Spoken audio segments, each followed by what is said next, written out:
내 때가 아직 이르지 아니하였나이다. 그의 어머니가 하인들에게 이르되 너희에게 무슨 말씀을 하시든지 그대로 하라 하니라.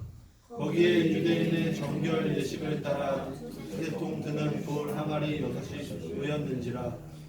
예수께서 그들에게 이르시되 항아리 물을 채우라 하신즉 바귀까지 채우니 이제는 펴서 연회장에게 갖다 주라 하시매 갖다 주었더니 연회장은 물로 된 포도주를 맛보고도 어디서 났는지 알지 못하되 물떠온 하인들은 알더라. 연회장이 신랑을 불러 먼저 좋은 포도주를 내고 취한 후에 낮은 것을 내거늘 이제는 지금까지 좋은 포도주를 두었도다 하니라. 예수께서 이 첫 표적을 갈릴리 가나에서 행하여 그의 영광을 나타내시매 제자들이 그를 믿으니라. 아멘. 걸어가신 아버지 하나님 감사합니다. 오늘도 주님의 귀한 자녀들 주의 전으로 불러 모아주시고 귀한 말씀 앞에 세우셨사오니 우리가 이 시간에 어린아이같이 정말로 온전하고 순전한 마음으로 주님의 말씀 그 가운데 나아갈 수 있도록 저희들의 발걸음을 인도하여 주시옵시고 이 시간에 귀로 듣는 것이 아니고 우리의 마음의 영의 심령으로 우리가 이 말씀을 듣고 아멘으로 화답하여서 인생 가운데 놀라운 열매 맺고 하나님 앞에 영광 돌리는 귀한 삶이 될 수 있도록 축복하여 주시옵소서. 말씀 가운데 살아 역사하실 주님 믿고 의지하며 우리 주 예수 그리스도 이름으로 기도드렸사옵나이다. 아멘. 예, 참된 기적이라는 제목으로 말씀을 증거하도록 하겠습니다. 우리가 이렇게 삶을 살다 보면은 기적이 벌어지지 않고는 해결될 수 없는 문제들이 발생할 경우가 많이 있습니다. 내 능력 밖의 문제, 도저히 해결할 방법이 없는 문제들. 그렇기 때문에 달나라가에 가는 이 세상, 우리가 이 시점에 살고 있지만 반드시 우리에게는 기적이 필요합니다. 근데 물론 일각에서는 이제 이 기적을 바라는 기독교인들을 건강하지 못하다는 시선으로 바라보는 이 우려의 목소리들이 또 있는 것도 잘 알고 있어요. 그러나 저는 이렇게 이야기하고 싶습니다. 그 기적을 바라지 않는 것은 죽은 믿음이다. 네. 기적을 바라지 않는 것은 죽은 믿음이에요. 이 기독교라고 하는 것은 기적의 종교입니다. 그렇기 때문에 우리가 이 세상에 살면서 예수님을 믿으면서 기적을 바라지 않는 것도 그것도 이상한 거예요. 그래서 오늘 모인 저와 여러분들 2019년도에 모두 다 기적의 주인공이 되시기를 주님의 이름으로 축원합니다. 근데 우리가 한 가지 먼저 알아야 될 것이 이 막무가내로 이 기적을 바라기 전에 우리가 좀 알아야 될 것들이 있어요. 교회 다니면서도 이 세상적인 것들 막무가내로 바라고 저도 해본 지식이기 때문에 잘 알고 있는데 로또 산 다음에 기도하는 사람들 있죠. 뭐 나쁘다라고 볼 수는 없겠죠. 그래도 기도하는 거니까. 저도 해본 거예요. 로또를 사고 붙잡고 하나님 이거 된다고 저 딴 길로 안 셉니다. 이거 되면 교회 짓고 이거 되면 뭐 하고 하나님 바치고 근데 여러분 한번 생각해 보세요. 로또만 아니었지 우리가 그런 기도 그런 기적을 바라면서 살아가고 있지 않는가. 뭔가 어떤 기적을 바라는 거, 기적을 꿈꾸는 거. 사람이 어떻게 보면 그런 심리가 있겠죠. 그 기적을 바라는 마음에서 로또를 사는 거예요. 그죠? 그 한 주간 동안 그 기적을 바라는 그 마음이 이 안에 있다라는 것이 기쁨이겠죠. 근데 우리는 이 추상적으로 이루어지지 않을 기적들을 바라는 사람들, 저 세상 사람들하고 차원이 틀립니다. 우리는 반드시 일어날 기적을 바라는 그런 하나님의 자녀들인 줄 믿으시기를 바랍니다. 우리가 바라는 기적은 어떤 기적이어야 하느냐. 오늘 그런 것들을 좀 함께 나누고자 합니다. 오늘 이 본문 11절에 보니까요. 여러분도 한번 같이 보시면은 예수님께서 이 가나 혼례의 이 잔치에서 지금 이 기적, 이 이적을 일으키신 것이 첫 표적이었다고 말씀하고 있어요. 첫 표적. 그래서 여러분도 오늘 우리 주일학교 어린이들도 가장 잘 알고 우리 물이 변하여 포도주 됐네 예수님 나에게도 말씀하셔서 새롭게 변화시켜 주소서. 이렇게 어린 아이들도 너무나 잘 아는 물이 변화의 포도주가 된 기적. 근데 많은 사람들이 거짓말이라고 이제 세상 밖에서 거짓말이라고 하고 교회 다니는 사람들도 야, 어떻게 물이 변해서 어떻게 또 포도주가 됐을까?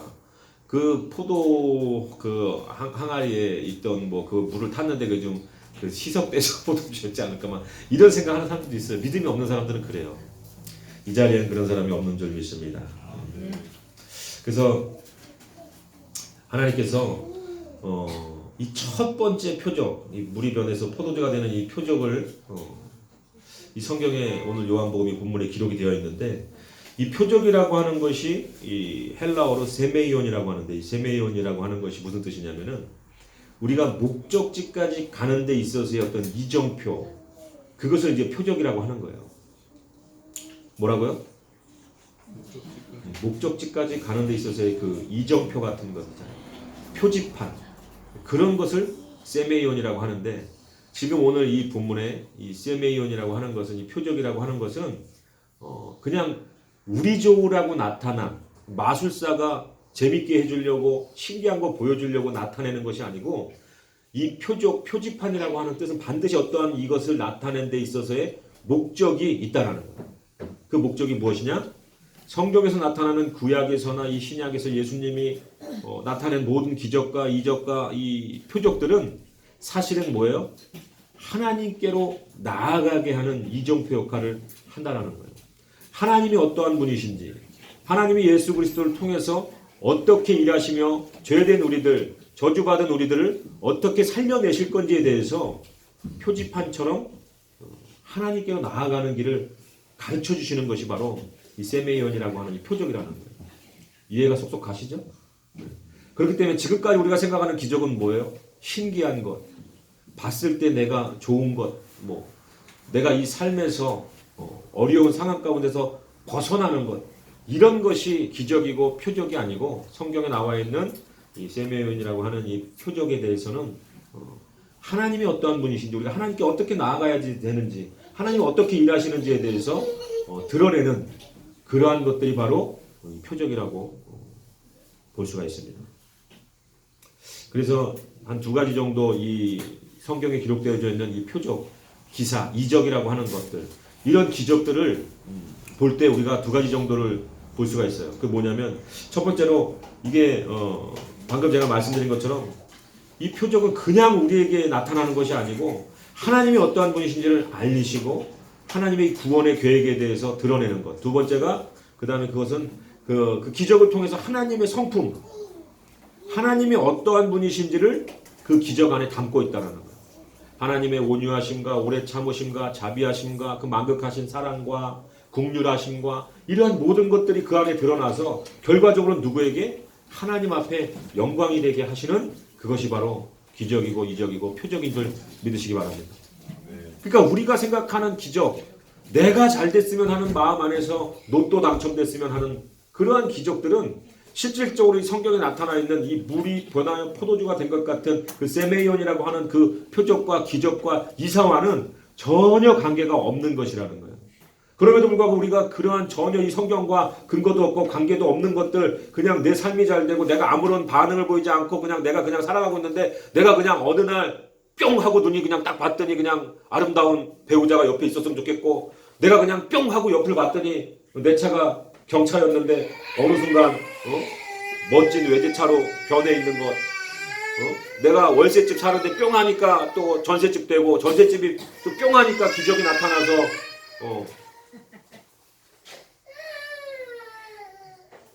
사모가 기도를 안 해서 그래요. 애 새끼들이 저렇게 우는 거 사모가 기도를 내가 뭐 솔직히 우리 집 애가 우니까 이렇게 얘기하지 뭐 남의 집에도 봐봐 우리 주아 봐봐 안 울잖아 주아도 안 울고 저렇게 유아도 안 우는데 목사들 저렇게 예배 시간마다 울어가지고 사모가 기도를 안 해서 그래요. 기도를 좀 해야지. 그렇게 따지면 지금 여러분들 내 투시 은사가 있어가지고 목사가 기도하면 되는 거 아닌가 하는 사람들이 있는 것 같은데 당신 아들은 아니야? 약간 이런 여러분 제가 이게 투시 은사가 있어요. 다 보여요 여러분들. 우리 성은이가 그렇게 생각했나? 아닌가? 너니? 아, 우리 사모가 그렇게 생각했구나. 네, 그래서 여러분들 뭐 애들이 우는 게 뭐 당연한 거죠. 네. 여러분 그래서 우리가 까먹었잖아요. 잘 나가고 있었는데. 그래서 하나님께서 베푸시는 기적은 반드시 어떻게 하나님께 영광이 되어진다. 여러분들이 바라는 기적이 과연 하나님께 영광이 되어질까에 대해서 한번 생각해 보시기 바랍니다. 여기 정말 로또 당첨되면 그 돈 가지고 교회 건축할 사람이 있을까요? 속으로 아멘 하는 분도 계시겠지만 그런 게 있지. 뭐 한 300억 됐어. 교회 건축하는데 몇 억이나 든다고. 나머지는 나 호하고 식이잖아 사실. 그럼 여기 다 바칠 수 있는 사람 있으세요 혹시? 진짜로 로또가 됐다. 20억이든 30억이든 일전 한 분 내가 안 갖고 다 바치겠다 하는 사람 있을까요? 떡볶이도 안 사 먹고? 글쎄요, 있을 수도 있겠죠. 자, 여러분, 그래서 뭐 그런 이야기를 하자는 것이 아니라 내가 바라는 기적이 정말로 나에게는 좋을지 모르나 하나님께 영광되어지지 않고 오히려 내가 꿈꿨던 그 기적이 이루어졌을 때 내가 하나님께로 나아가는 것이 아니고 기적은 뭐예요? 하나님께 나아가는 거예요. 그 표적을 통해서 하나님 이런 분이구나. 하나님 이렇게 대단한 분이구나. 하나님의 이런 성품 가운데 나를 사랑하심이 있구나. 그래서 하나님께로 나아가는 것 그렇게 하기 위해서 하나님 우리에게 기적을 베푸시는 거지. 절대로 네가 그 자리에 머물고 안주하고 야 나 잘났구나. 내가 좀 이렇게 하니까 되는구나. 야 진짜 기적이다. 내가 열심히 했더니 이런 기적도 일어나는구나. 라는 기적들은 사실 하나님과는 상관없는 기적이고 그런 것들은 기적이라고도 볼 수 없는 결과적으로 그 사람이 그것 통해서 망하면 어떡할 거야. 여러분 진짜로 현실에도 그러잖아요. 로또 당첨됐는데 그 사람이 그 많은 돈을 갖다가 어떻게 해요? 쓰다가 그 많은 돈도 몇백억이 당첨됐는데도 빵꾸 나는 미국에 여러분 보세요. 정말로. 결과적으로는 오히려 빚더미에 앉게 되고 몇 년 안 돼서 자살하는 경우까지 생겨나는 것들을 볼 때 우리에게 진정한 기적은 그런 가치의 기적이 아니라는 거죠. 그래서 여러분들 요한복음 11장에 보면 죽은 나사로를 살리시는 그 과정에서도 그 죽은 자를 살리는 그 기적 가운데서도 11장 4절에 보면 뭐라 그래요? 이 병은 죽을 병이 아니라 하나님의 영광을 위하며. 그러니까 죽은 자를 살리는 그 기적마저도 실질적으로는 철저하게 하나님 앞에 영광됨을 위해서 그 기적은 나타난다는 거예요. 그냥 마리아가 불쌍하고 마르다가 안 됐어가지고 그 사람들이 그냥 나사로 죽은 게 슬퍼하니까 그 슬픔 이겨내라고 그냥 쇼를 해주는 것이 아니라 하나님께서 영광을 받으시기 위해서 그 아들 예수 그리스도가 영광 받으시기 위해서 그러한 기적을 우리에게 보이시는 줄 우리가 알아야 될 줄로 믿습니다. 그러한 기본적인 걸 모르고 그냥 교회 다니면서 무언가 세상적으로 사람들이 그냥 어디 절에 가서 막 배팔건제하고 뭐 절하고 무당한테 가서 이게 잘 됐으면 좋겠고 뭐 운수 보고 그 운수가 좋으려면 부적을 쓰고 이런 것하고 똑같이 교회 안에 들어와서도 그러한 것들 내가 잘 살고 내가 잘 먹는 것에 위주로 무언가 신앙생활을 한다면은 여러분 그거는 잘못된 거예요.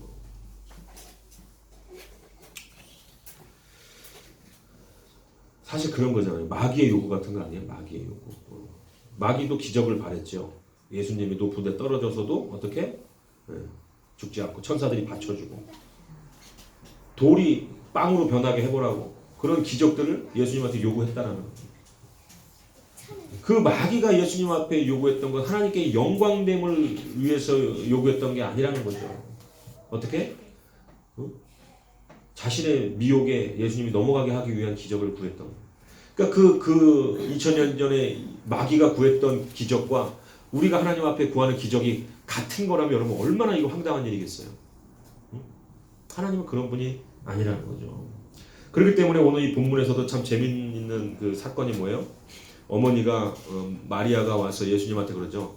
저들에게 지금 뭐가 떨어졌다고요? 포도주가 떨어졌다고 이야기하는 거예요.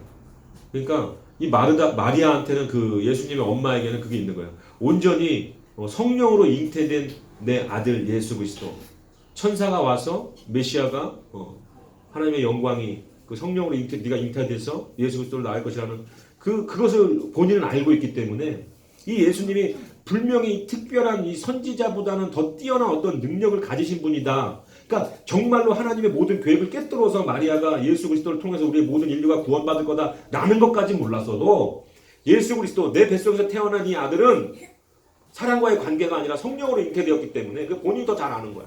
그러니까 어떠한 선지자보다도 더 뛰어난 선지자의 능력이 있을 거다라는 생각을 하고 어떻게 이 포도주가 없다라는 사실을 고하는 거예요.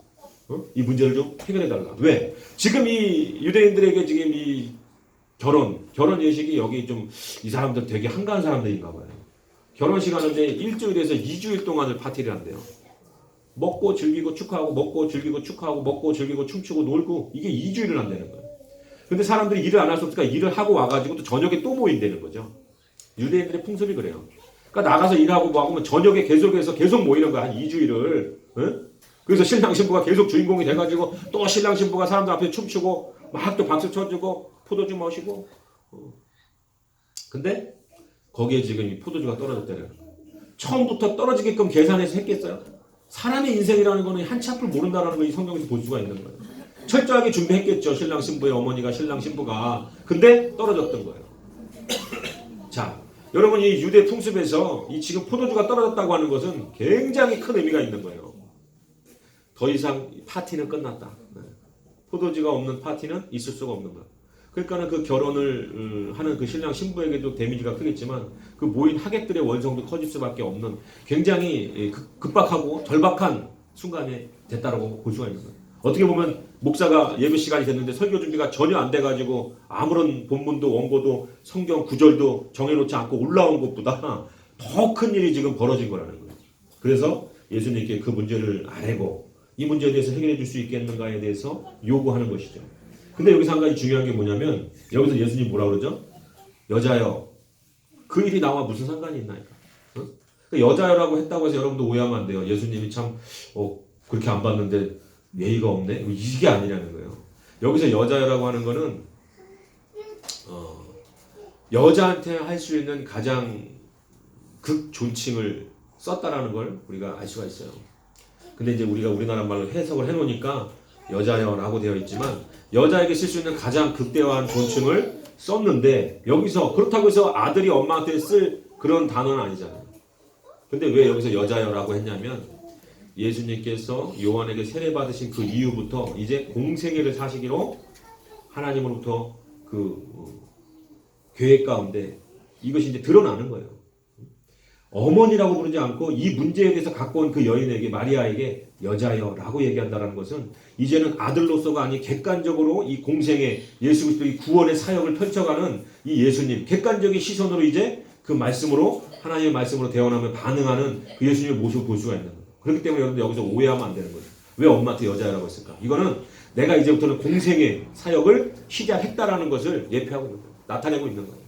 그래서 여자여, 가장 존칭 여자여라고 얘기하고 그리고 나서 뭐라고 하죠? 나와 무슨 상관이 있나이까? 내 때가 아직 이르지 아니하였나이다 이렇게 얘기했는데 상관이 없다라는 건 그거예요. 여러분 제가 계속해서 말씀드린 것처럼 우리가 바라고 원하는 기적, 내 삶에서 나타나고자 하는 그런 것들 때문에 예수 그리스도께서 이 땅에 우리를 위해 오신 것이 아니라는 거죠. 근데 많은 사람들이 예수님을 믿는 사람들이 이 잘못된 생각과 관념에 갇혀 있는 거예요. 응? 그냥 뭔가 떼쓰고 기도하면 뭔가 이루어질 것 같이 그냥 그런 막연한 생각을 가지고 하나님 앞에 그런 기적을 구하는데 정확하게 이 본문을 통해서 예수님이 뭐라고 하죠? 나와 무슨 상관이 있냐는. 저들이 저렇게 결혼식을 통해 가지고 춤추고 노래하고 먹고 마시는 것이 내가 이 땅에 온 것하고 전혀 관계가 없다라고 이야기하는 거예요. 그래서 내 때가 아직 이르지 않았다. 이 때라고 하는 건 뭐냐면은 이 지금 요한복음에 이 때라고 하는 이 단어가 원어적으로도 7번 정확하게 7번이 나오는데 이 때라고 하는 거는 어떠한 이야기냐면 예수 그리스도가 우리를 위하여서 죽으심 그 죽으심의 사건 십자가를 이야기하는 거예요. 그 십자가와 연관해서 그 십자가의 때를 위해서 이 땅에 오셨기 때문에 내가 저들과 무슨 상관이 있냐. 나는 내 때가 되지 않았다. 뭐예요? 나는 십자가지로 이 땅에 왔다라는 것을 명확하게 이야기하고 계시는 거예요.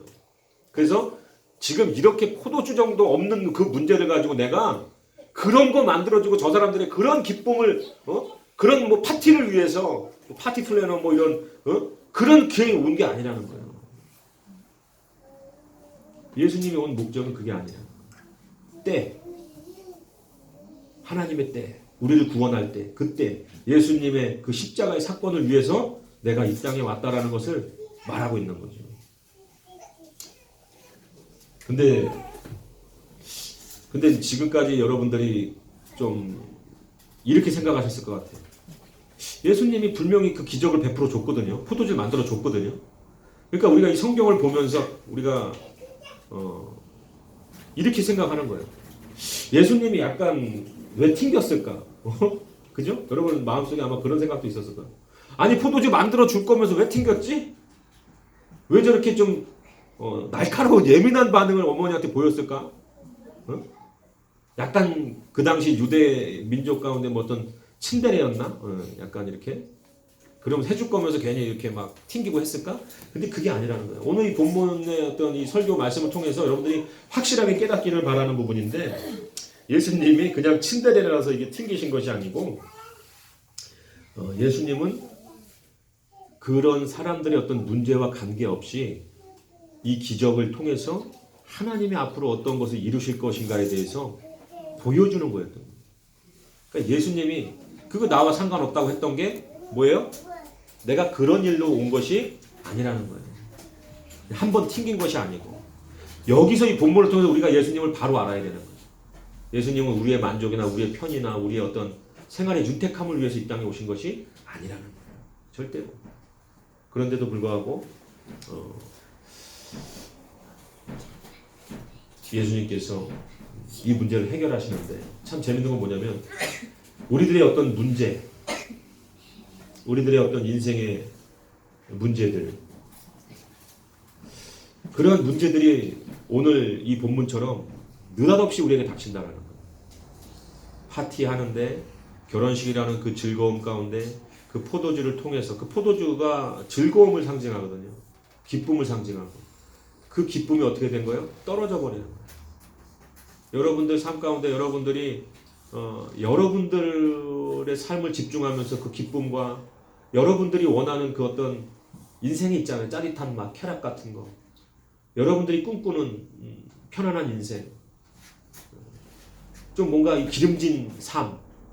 그것들을 여러분들이 힘으로 얻어보려고 노력하며 살지만 결과적으로 이 파티에 포도주가 떨어진 것처럼 여러분들 인생에 반드시 어떠한 그런 걸림돌이 생기게 되고 문제가 일어나게 되고 또한 그 문제를 절대로 그 사람들 스스로 해결할 수 없는 지경에 이르게 된다는 거예요.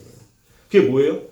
기쁨이 떨어지니까 이제는 원망과 원성과 불평과 불만만이 난무하게 된 거예요. 여러분 지금 분위기가 한참 무르익은 가운데 포도주가 떨어졌다고 해보십시오. 그 많은 하객들이 어떻게 변하겠어요? 야 축하한다. 그걸 끝까지 축하해주고 가겠어요? 야 어떻게 니들은 결혼식을 하길래 도대체 포도주가 결혼식에 떨어질 수가 있냔 말이냐 하면서 원성이지. 여러분 우리의 인생이 그렇다라는 거예요. 그 문제가 여러분 어디 있는지 아십니까? 그 결혼식에서 그 파티에서 예수님이 주인공이 아니었다라는 거예요. 이걸 이야기하는 거예요. 우리 인생에서 예수님이 주인공이지 않는 인생은 반드시 결핍이 오게 되어 있어요. 그 결핍은 문제를 이야기하게 되어 있고 그 문제는 주변의 원성과 불만과 불평과 결과적으로는 내가 전혀 해결할 수 없는 그러한 정말로 기적이 필요하게 되는 그런 상황으로 나아가게 된다. 정말로 이제는 기적이 필요한 거예요. 이 문제를 내 힘으로 해결할 수 없는데 누군가의 힘으로라도 해결돼야 될 그런 기적을 우리는 꿈꾸게 되어 있다는 거죠. 근데 예수님께서 어떻게 이 문제를 해결하셨느냐? 한 가지예요. 이 문제가 해결될 때 그 마리아가 어떠한 시선으로 예수님을 바라봤는지가 거기에 우리가 포인트가 있는 거예요.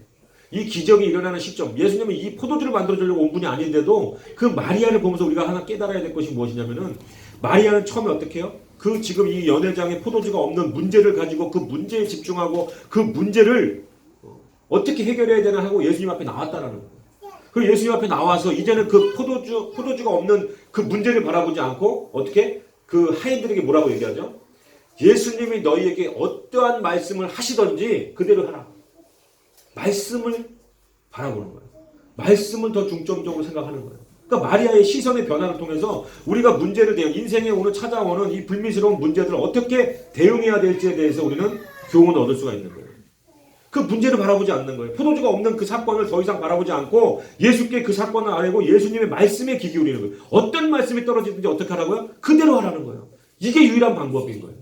우리가 기적을 이루어내고 정말로 우리의 문제를 해결할 수 있는 유일한 방법은 이제 그 파티에 집중하는 것이 아니고 내가 원하는 삶에 집중하는 것이 아니라 이 결핍, 이 문제, 이것을 해결할 수 있는 유일한 그 한 분이신 예수 그리스도 그분의 말씀 가운데 우리가 집중하고 나아갈 때 그분의 말씀 가운데 어떠한 말씀이 떨어지는지 내가 100% 순종할 그 자세를 취함으로 인해서 하나님이 일하신다는 거예요. 어떠한 말씀을 취하든지 그대로 하라는 거예요. 그러니까 이게 그대로 하라는 게 이게 중요한 거예요. 그 파티를 지금 당장 엎어버리라면 엎어버려야 되는 거예요. 하인들을 시켜서 이 손님들, 이 하객들을 지금 다 돌려보내라면 그냥 돌려보내야 되는 거예요. 어떠한 말씀을 하든지 그대로 하라고 했기 때문에. 여러분 우리 인생의 자세가 이래야 될 줄 믿습니다. 어떠한 말씀을 하나님이 하시든지 그 말씀에 반응하려고 노력해야 되는 거예요. 지금 그 포도주가 떨어진 그 인생의 문제, 여러분들이 겪고 있는 그 인생의 문제에 집중적으로 거기에 지금 바라볼 것이 아니고 이 문제를 향해서 예수님이 어떻게 말씀하실까? 내 인생의 문제는 내가 바라보는 시점이 아니라 예수님이 이 문제를 어떻게 바라보고 계실까에 대해서 집중하기 시작해야 된다는 거예요. 그때 문제가 해결되어지는 것을 우리는 볼 수가 있습니다. 베드로도 여러분 성경에서 나오는 인물 중에 참 제가 부러운 것이 한가가 있다면 그거예요. 뭐 3,000명, 5,000명 복음 전에서 한 번에 그냥 회심시키고 돌아오게 하는 그 역사도 뭐 물론 목사로서 부러울 수 있지만 바다 위를 걸었다라는 거예요. 이 세상의 유일한 사람 아닙니까? 그 바다를 걸어봤다라는 거예요. 물론 결과적으로 다시 빠졌지만 그 바다를 걸었을 때 여러분 생각해 보십시오. 그 바다 한가운데 그 어두침침하고 그 풍랑이 이른 그 바다 한가운데서 저 멀리서 그 풍랑을 뚫고 걸어오시는 예수 그리스도를 바라봤다는 거예요. 그 환경을 바라보지 않았고 지금 그 날씨와 기후 조건을 바라보지 않고 바다니 땅이니를 상관하지 않고 예수님을 바라봤고 예수님이 내민 손에 집중했다는 거예요. 걸어라. 그 내민 손을 붙잡고 예수님 앞에 걸어갈 때 얼마나 그 감격스러웠겠어요. 세상 가치로, 세상 어떤 이치로, 세상 과학적인 걸로는 사람이 바다 위를 건너다고 말이 안 되는데 그 말이 안 되는 기적을 지금 예수님 앞에서 베드로가 체험하고 있는 거예요. 그러다가 다시 그 초점이 흔들려서 넘실대는 파도를 보고 풍랑을 보고 다시 한번 그 이성적인 것이 들어오니까 과학적인 거, 이성적인 그 관념, 가치관이 들어오니까 내가 어떻게 바다 위에 떠 있을 수 있지라는 순간에 다시 가라앉았겠지만 그럼에도 불구하고 예수님은 어떻게 해요? 너 왜 의심했니? 빠져 죽게 냅두지 않았다. 손을 내밀어서 건져주셨고 어찌하여 의심하느냐. 여러분 우리가 기적을 체험한다는 건 예수님 말씀에 집중하고 그 말씀대로 반응하면서 의심하지 않을 때 기적은 나타나는 거예요. 왜 오늘날 이러한 기적을 우리에게도 베푸시는 줄 아세요? 우리의 만족을 위해서 우리의 어떤 삶 가운데 윤택함을 위해서 예수가 이 땅에 오신 것이 아닌데도 불구하고 우리에게 나타나는 기적들은 뭡니까? 어떻게 설명할 거예요? 예수님 살아있다라는 것 그것을 우리에게 증명하심으로 인해서 그 안에 우리를 사랑하시는 그 아직까지 그 하나님 아버지의 사랑의 성품이 그 기적을 통해서 나타나는 거예요. 우리 잘 먹고 잘 살고 그냥 그렇게 만족한 삶을 살다가 가라고 기적이 나타나는 것이 아니고 우리가 말씀 가운데 예수님을 바라보고 그 말씀을 순종할 때 베푸시는 그 기적은 하나님 아버지 앞에 영광된 삶을 살게 하기 위한 하나님의 놀라운 사랑이라는 것이죠. 그래서 우리의 심을 해결할 수 없는 것들 기적이 필요한 이 시점 가운데 우리가 예수님이 우리를 위해서 그렇게 기적을 베풀려고 오신 분이 아님에도 불구하고 나타나는 이 기적들은 우리의 삶을 통해서 어떻게 증거하라는 거예요. 하나님의 영광스러운 그 예수 그리스도 십자가의 복음을 증거하면서 살라고 우리에게 주시는 기적인 줄 믿으시기 바랍니다. 그래서 저는 사실은 예수님이 이런 기적을 위해서 오신 것이 아니지만 그럼에도 저와 여러분이 기적의 주인공이 되어야 하는 것은 우리가 이러한 기적의 사건을 통해서 어떻게 하나님께 영광 돌리고 예수 그리스도의 복음을 전하는 일에 전무해야 된다는 거예요. 그래서 기적의 기준이 바뀌어야 돼요. 기적을 원하는 그 마음속의 가치가 바뀌어야 된다는 거예요. 내가 잘 먹고 잘 살기 위해서 어떠한 특별한 능력이 나타나고 하나님의 능력을 통해서 내가 정말로 경차가 배치가 되고 살기 힘든 집이 좋아지는 그런 기적을 우리가 나를 위해서 경험하는 것이 아니라 하나님 살아 역사하시는 그 하나님의 영광스러움을 드러내기 위한 그 수단이 되고 목적이 돼서 우리가 정말로 이 땅에 살면서 복음 전하는 것 외에는 소망이 없습니다라는 그 온전한 고백이 하나님 앞에 올려드리는 그러한 기적이 진짜 기적이라는 거예요. 그래서 기적은 일어나야 되지만 하나님 앞에 뜻 가운데 그 하나님의 영광 때문에 우리 삶 가운데 나타날 때 그것이 온전한 기적이 되는 줄 믿으시기 바랍니다. 그래서 우리는 하나님 말씀에 순종할 수 있다는 것부터가 사실은 기적이에요. 어떻게 우리같이 고집세고 죄 많은 인간들이 하나님 뜻을 분별하려고 하고 하나님의 뜻 가운데 나아가려고 하고 하나님의 뜻에 순종하려고 할 수 있겠어요. 그게 사실은 진짜 기적인 거예요. 우리가 주일날 좋은데 더 좋은 데도 있는데 주일날 나와서 예배드리고 하나님 앞에 나아가는 것, 보이지 않는 하나님을 믿는 것, 이게 기적인 거 아니겠어요? 그런 기적이 어떻게 보면 우리가 생각하는 이런 인간적인 기준의 가치의 기적보다도 더 월등히 가치 있고 그것이 참된 기적이라는 거예요. 오늘 본문의 말씀처럼 참된 기적이라고 하는 것은 다른 것이 아니에요. 예수 그리스도를 내 삶의 주인으로 모시는 것, 포도주를 구하는 것이 아니라 예수 그리스도를 구하는 것이 진정한 기적이라는 것이죠. 그 문제 해결은 어떻게? 포도주가 생긴 걸로 인해서 말미암아서 그 문제가 해결된 게 아니에요. 사실은 예수 그리스도가 역사함으로 말미암아서, 그러니까 예수 그리스도가 그분이 바로 기적이라는 거예요. 우리가 진정한 기적을 바라봐야 될 줄로 믿습니다. 여러분 그것이 반드시 오늘 이 예배를 통해서 가치가 여러분들 안에서 그 기적을 바라보는 그 가치가 변화되기를 원합니다. 어떤 것이 진짜 기적인가? 내가 바라보지 못했던, 내 인생의 주인 되지 못했던 그 예수 그리스도가 그 신랑신부, 결혼식에서 신랑신부만큼 더 주인공이 어디 있겠어요? 그러나 내 인생에서 가장 귀한 내 자녀, 내 인생, 내 조건, 내 직장, 내 사랑하는 아내, 그런 것들이 정말로 주인공이 아니고 내 삶의 만족이 주인공이 아니라 내가 만족한 삶을 살지 못하더라도 내 삶 가운데 예수 그리스도가 오셔서 그분이 주인 되시는 것이, 그것이 참된 기적이고 그것이 진정한 우리 삶의 목표와 기준이 되어야 될 줄로 믿으시기 바랍니다. 그게 해결이에요. 예수님이 내 삶에 들어오셔서 주인 되셔야만이 우리 삶 가운데 이 포도주가 떨어지는 것 같은 이런 인생의 기쁨이 변화돼서 원망이 되고 불평이 되고 이러한 원성이 되는 그런 일들을 생기지 않고 계속해서 그 기쁨을 누릴 수 있는 인생이 되는 줄 믿으시기 바랍니다.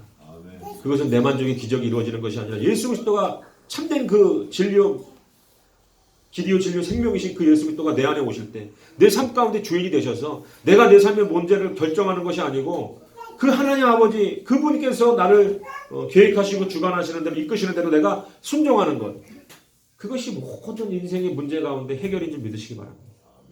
여러분 인생 가운데 혹시라도 문제가 있다면 그 방법 외에는 다른 방법이 없습니다. 포도주가 없으니까 포도주를 바라보는 그러한 미련한 신앙인 그 기준에서 머물지 마세요. 이 문제가 해결돼야 내가 안정을 취할 수 있다. 지금 이 직장의 문제, 가정의 이 문제가 해결돼야만 내가 어떤 평안함을 유지할 수 있다. 그런 잘못된 생각에서 제발 빠져나오세요. 그 문제는 네가 그 문제에 빠져있지 말고 그 문제가 진짜 문제가 아니고 네 삶 가운데 예수 그리스도가 없는 것이 문제라는 것을 드러내는 문제이지 진정한 문제가 아니라는 거예요.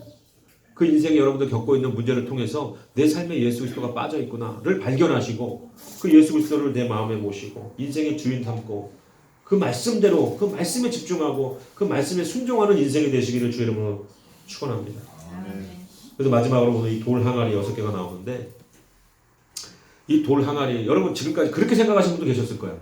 이 돌 항아리가 포도주 담았던 돌 항아리라고 생각하시는 분 있었죠? 솔직히 없었어요? 돌 항아리에 물 채우라고 했는데 그거 포도주 담아있던 항아리라고 생각했던 분 없어요? 없어요? 포도주가 그 항아리에 담겨져 있었으니까 그 포도주 담궈있던 항아리에다가 물 부어가지고 변화시켰다라고 생각하시죠. 왜냐면 포도주를 만들어야 되는데 포도주 오크통이 있었을 수도 있고 가죽 부대였을 수도 있는데 거기다가 물을 넣고 만드는 게 기본인데 지금 여기서 중요한 왜 돌 항아리에 예수님이 물을 채우라고 했을까? 이 오늘 이 본문에도 설명이 되어 있지만 그 돌 항아리는 뭐 하는 항아리냐면 정결 예식을 하는 항아리인 거예요. 그 유대인들의 그 율법은 아니고 이 유대의 어떤 전통, 그 장로들의 전통에 따르면 그 사람들 어떻게 식사하기 전에 그 집 밖을 나갔다가 들어올 때 반드시 이 정결 의식으로 어떻게 그 돌 항아리에 있는 물로 손을 씻어야 되는 그러한 풍습이 있었어요. 이걸 지키지 않으면 굉장히 몰상식하게 생각해요. 나갔다 왔는데 손도 안 씻었어. 밥 먹기 전에 손 안 씻었어. 그러면 우리나라에서 가장 심하게 여기는 건 뭐예요? 초등학생이 어른들 앞에서 담배 피는 맞담배질하는 거 뭐 이런 것보다도 더 예의 없고 이거는 그러니까 이 장로들의 유전을 어기는 것은 뭐 진짜 돌맞을 수도 있는 그런 정결 예식이 있었다라는 거죠. 근데 그 정결 예식을 위에서 그 떠져 있는 그 돌 항아리에 뭐가 있어야 돼요? 물이 있어야 되는데 오늘 본문에 보니까 그 항아리가 비어 있었다라고 얘기하는 거예요. 이게 바로 지금 이 유대인들 율법은 지키고 있으나 정말로 하나님의 뜻과 그 마음과 그 사랑에 관심이 없는 그 유대인들을 표현하고 있는 거예요. 이 돌 항아리 6이라는 숫자 뭐예요? 하나님께서 인간을 창조할 때 6일날 창조했기 때문에 이 사람이라고 비유를 하는 거예요. 6이라는 숫자는 사람의 숫자이기 때문에. 그러니까 사람의 심령 상태. 그 당시에 그 이스라엘 민족들의 심령 상태 뭐예요? 겉으로 깨끗한 척하고 율법을 지키는 척했지만 그 안은 이미 부패하고 썩어서 다 비어있다는 거예요. 우리의 심령 상태를 오늘날 우리의 심령 상태를 얘기하는 거예요. 교회는 다니고 있고 뭔가 헌금도 하고 있고 봉사도 하고 있는데 우리 안에 이 심령이 메말라서 비어있다는 거예요. 근데 이 안에 뭘 채우라고 그래요? 물을 채우라고 하잖아요. 예수님. 그 안에 물을 왜 채우겠습니까? 우리 안에도 하나님이 물을 채워야 되는 거예요. 은혜를 채워야 되는 거예요. 그러나서 돌 항아리 6개에 물을 채우고 이전에 갖다 떠다 줘라. 그 떠다 줄 때 어떻게 변했어요? 포도주로 변하는 거예요. 이 포도주는 그 파티 안에서는 기쁨의 상징이지만 예수님이 제자들 앞에 이 포도주를 향해서 뭐라고 그랬죠? 이것은 내가 너희를 위하여 흘리는 나의 피니. 그래서 이 피를 상징하는 거예요. 지금 여러분 이 파티가 포도주가 없어서 끊겼어요. 원망과 불평과 불만이 왜 포도주 안 갖다 주냐고 지금 그 원성이 여러분 그게 바로 인생인 거예요. 예수 그리스도가 빠지니까요. 하나님과 나 사이에서 원망과 불평밖에 없는 거예요. 왜 이렇게밖에 할 수 없고 왜 내 삶이 이렇게 돼야 됩니까? 그 진정한 파티를 다시 이어가게 하시는 게 바로 누구예요? 우리 죄로 인해서 하나님과 나와의 막힌 담을 허는 분이 누구예요? 예수 그리스도. 예수가 그 동화랑에 물을 부으라고 하고 그것을 포도주로 만들었다는 건 뭐냐면 예수의 보혈을 이제 떠다 갖다 주라는 거예요. 그럼으로 인해서 진정한 파티, 진정한 즐거움, 진정한 기쁨 뭐예요? 예수님과 나 사이의 기쁨. 세상의 어떤 만족할 거리로 인해서 얻는 그 기쁨, 그 결핍으로밖에 다시 변화될 수 없는. 여러분 집 사보세요. 얼마나 갑니까 그 기쁨이. 차 바꿔보세요. 얼마나 가요 그 기쁨이. 한계가 있고 결핍이 있어요. 그러나 예수 그리스도 안에서 하나님과의 그 관계 안에서의 그 받는 은혜와 그 기쁨은 결핍이 있을 수가 없는 거예요. 근데 그것이 무엇으로 완성된다고요? 갖다 떠다 주어라는 거예요. 그 백성들, 그 불쌍한 인간들에게 주라는 거예요. 뭐를? 예수님의 보혈을. 그 예수님이 피 흘리심으로 인해서 하나님과의 그 관계 안에서 그 기쁨이 회복되어진다라는 그 복음의 메시지를 지금 이 가나 혼인 잔치에서 예수님이 보여주는 거예요. 포도주 만들러 온 분이 아니고 하나님이 어떤 분이고 하나님이 나를 통해서 예수 그리스도의 그 피, 보혈을 통해서 어떻게 이 관계들을 회복해 나갈 건지에 대해서 하나님이 그 표적을 통해서 예수 그리스도를 통해서 보여주시는 거예요. 그냥 우리가 만족하기 위한 기적과 표적과 이사가 아니라는 거예요. 하나님이 어떠한 분이시며 그 하나님이 그 영광스러움으로 어떻게 일하실 건지에 대해서 예수 그리스도의 그 값진 보혈을 통해서 다시 회복될 하나님의 나라를 보여주시는 거예요. 근데 왜 6이었을까요? 원래 성경에 여러분 다 아시는 것처럼 7이 완전수인데 그 6개는 마지막 한 개 누구예요? 예수님의 십자가. 우리를 위해서 진짜로 피 흘리시는 그 사건을 준비하고 예비하고 예고하는 사건인 거예요. 그래서 완전수. 거기다 예수님의 십자가를 통해서 우리를 위해서 흘리시는 그 보혈이 같이 합쳐질 때 7이라는 완전수. 왜? 하나님의 구원은 완전하기 때문에 그 돌 항아리의 6개 그 포도주는 예수 그리스도 그 십자가에 흘리신 보혈을 통해서 7이라는 숫자로 완성되어지고 그 7이라는 그 완전수를 통해서 하나님의 계획이 그 구원의 계획이 완전하다라는 것을 우리에게 보여주는 줄 믿으시기 바랍니다.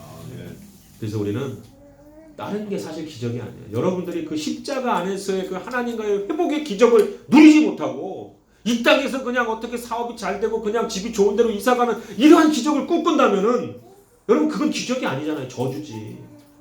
예수 그리스도가 나같이 죄인 되고 내가 정말로 그 죄에 눌려서 죽게 된 이런 지옥 갈 수밖에 없는 그런 상황에 그 불쌍한 인간을 그 하나님과의 사랑을 회복시키기 위해서 하나님과의 관계를 회복시켜서 날 위해 죽으신 그 사건이 지금도 나에게 생명으로 부어진다라는 것이 얼마나 큰 기적이냐. 우리가 이렇게 죄 짓고 사는데도 용서받을 수 있는 것, 하나님 앞에 당당히 나아갈 수 있는 것, 이 놀라운 인생 가운데 최고의 참된 기적을 여러분 누리지 못하고 다른 기적을 꿈꾼다면 여러분 그 인생이 얼마나 불쌍합니까? 그냥 거래처 하나 잘 돼가지고 뭐 잘 되는 거, 그것이 기적이라고 여러분 생각하면 그건 아직 멀은 거예요. 나 같은 죄인이 하나님 앞에 나아갈 수 있는 이 기적을 우리는 더 절실하게 내 안에 담고 그것을 나누며 살아가는 그 인생의 목적이 전환이 되지 않으면 그 일시적인 이 세상에서의 기적은 어차피 다시 결핍으로 나에게 돌아올 수밖에 없는 거예요. 잠깐 잘 된 것 같지만 어차피 그 잠깐 잘 된 것 가지고 평생 즐겁게 살 수 있다? 없는 거죠. 저는 집을 아직 못 사봤지만 차는 알겠더라고요. 저 내일하는 놈을 중고로 들여올 때 얼마나 기뻤는지 몰라요. 눈물이 나게 감사하고. 지금 몇 년이나 탔어요? 뭐 한 2년 좀 넘게 탔나? 벌써 다른 차가 눈에 들어오는 거예요. 벌써 사람이라는 게. 안 그래요? 여기 저희 아버지도 계시지만 그 스타렉스 여러분 그 처음에 샀을 때 카퍼레이드를 했는데 그 천정을 열고 근데 지금 다 썩어가지고 여러분 가다 쓰고 말이야. 교회 오는데 서가지고 딴 차 타고 오고. 그 인생이 그런 거예요 여러분. 거기에 목적을 두면 안 돼요. 거기에 목적을 두면 안 돼요. 온전히 우리 주인, 우리 삶의 주인을 예수 그리스도로 모셔드릴 때 영원히 결핍 없는 그 은혜 가운데 살게 되는 줄 믿으시고 오늘 이 시간에 모든 그런 세상적인 가치관과 관념들을 예수 또 앞에 내려놓고 예수를 주인 삼으시기를 주님의 이름으로 축원합니다. 기도합니다. 걸어가신 아버지 하나님 감사합니다.